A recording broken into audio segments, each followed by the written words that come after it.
สาวอ่อนก็หนึ่งพี่มาห่างลีเป็นลูกหญิงไทยสั่งสายเฮาใครย้อนถามสองเตพร้อมลาดน้องกวนห่างลีจองสู่มีภัยพี่สายเป็นลูกก้นพานเพชรจิงการให้หน้าโซนเป็นลูกเล่งเปินคือคำวันในสั่งมีก็หักเส้นเปินโตใส่สายในเตะหักน้องกว่าต่อสู้สูดปาน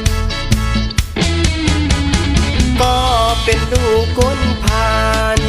ห่างพางอำเล่าเตือนเปินก็เลยลาเตมาโดยหันคืน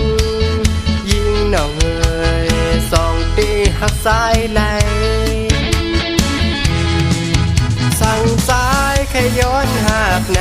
สองเตหักไหลปีสายก้นผ่านเฮ็ดให้หน้าสนสั่งน้องหักไหลสายในเป็นอันเสื้อใจที่ไหลหักสู่น้องก้นห่างลี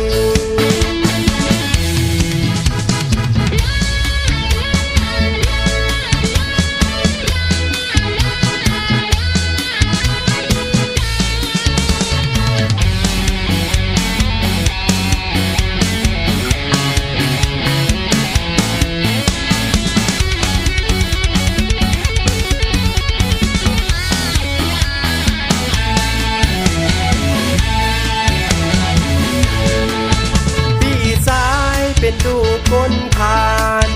แค่กินการให้หน้าโซ